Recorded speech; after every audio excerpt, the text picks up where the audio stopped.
Well, the other report this week by IPPR North ranks Liverpool and Manchester as the worst cities in England and Wales for bad health and economic inactivity. Blackburn wasn't far behind. Its author, Efua Poku-Amanfo, joins us now. Thank you so much for joining us. I'm really interested in this creation of clean air zones style health improvement zones that you're recommending. Can you explain what you mean by those?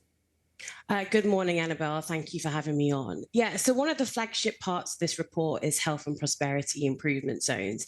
These would essentially be protected zones in the poorest parts of the country, those areas that have the worst health outcomes.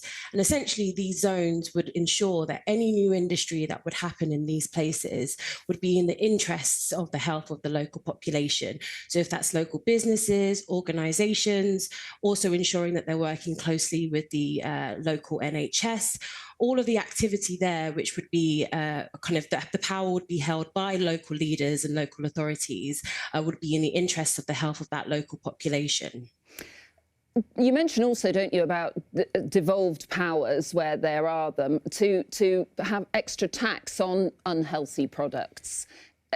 Do you think that's fair in some areas? Yeah, absolutely. I mean, fiscal powers more specifically are needed to regulate companies who have made significant profits from things like alcohol, tobacco, and junk food. And if you're out of work or you're in poverty, you're more likely to choose junk food. You're more likely to be exposed to polluted air, have a moldy, damp home, for example. And all of these things make people vulnerable to becoming sick and therefore unable to contribute to the economy. So new powers, can protect health essentially by ensuring that they're on the negotiating table for new deals. But I think what's also important to recognise is that powers aren't the whole picture.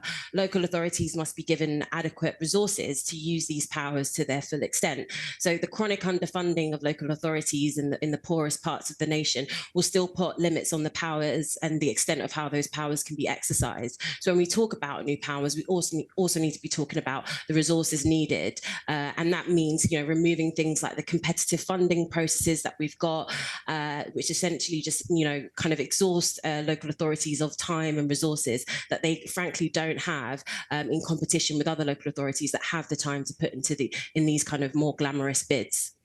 The report, again, as we said, it highlights a real north-south divide on health. It's not the first time we've spoken about that. What is the wider impact, do you think, on our regions?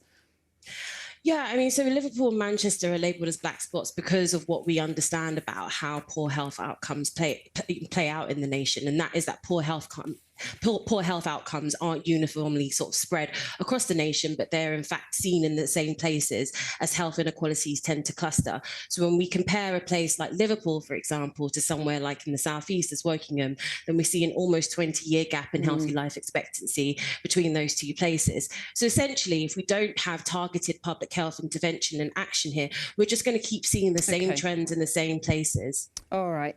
Thank you so much for joining us. Really interesting to speak to you this morning. Thank you.